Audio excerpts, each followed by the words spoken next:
లోక్సభ ఎన్నికలపైన కమలం కార్యాచరణ 28వ తేదీన హైదరాబాద్కు అగ్రనేత అమిత్ షా, మండల అధ్యక్షులు ఆ పై స్థాయి నేతలతో విస్తృత సమావేశం, శాసనసభ ఫలితాలపైన సమీక్ష, రాబోయే ఎన్నికలపైన దిశానిర్దేశం.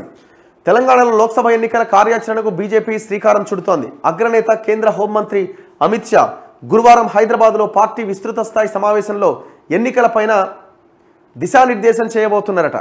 సో 28 అంటే వాళ్ళు 26, రేపు ఎల్లుండి రాబోతున్నారు అమిత్ షా తెలంగాణకి. బీజేపీ మండల అధ్యక్షుల నుంచి రాష్ట్ర పదాధికారుల వరకు ఈ సమావేశంలో పాల్గొనబోతున్నారు. శాసనసభ ఎన్నికలు ముగిసిన తర్వాత మొదటిసారిగా నేతలతో అమిత్ షా సమావేశం కాబోతున్న నేపథ్యంలో రాష్ట్ర పార్టీ విస్తృత ఏర్పాట్లు చేస్తోంది. తెలంగాణలో ప్రస్తుతం బీజేపీ తరపున 4 లోక్సభ సభ్యులున్నారు. వచ్చే లోక్సభ ఎన్నికల్లో రాష్ట్రంలోని మొత్తం సీట్లలో సగానికి పైగా సాధించడం పైన జాతీయ నాయకత్వం ప్రత్యేకంగా దృష్టి సారించింది. ఇందుకు అభ్యర్థుల ఎంపిక నుంచి ప్రచారం దాకా వ్యూహాత్మకంగా వ్యవహరించాలని భావిస్తోంది. ఈ నేపథ్యంలో ఈ సమావేశం ఏర్పాటు చేసింది.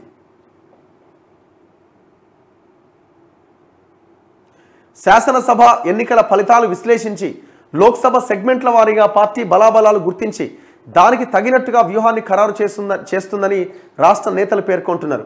2018 అసెంబ్లీ ఎన్నికల్లో బీజేపీ ఒకే అసెంబ్లీ స్థానంలో విజయం సాధించిన ఆ తర్వాత జరిగిన లోక్సభ ఎన్నికల్లో 4 చోట్ల గెలిచింది. ఈ అంశాన్ని పరిగణలోకి తీసుకొని ఈసారి లోక్సభ ఎన్నికలపైన పార్టీ నేతలకు సమావేశంలో దిశానిర్దేశం చేయబోతున్నారు. జనవరి 22న అయోధ్యలో జరిగే ఆలయ కార్యక్రమంతో పాటు వికసిత్ భారత్ పైన ఇందులో చర్చించబోతున్నారట. ఈ సమావేశం ఎక్కడ అంటే గురువారం ఉదయం హైదరాబాద్ చేరుకునే అమిత్ షా కొంగర కలాన్ సమీపంలోని ఫంక్షన్ హాల్లో జరిగే ఈ సమావేశంలో పాల్గొంటారట. మళ్ళీ అదే రోజు రాత్రి ఢిల్లీకి పోతారట. సో ఆ రోజంతా పార్టీ నాయకులు వీటి మీదనే సమీక్షలు ఉండే అవకాశం ఉందట.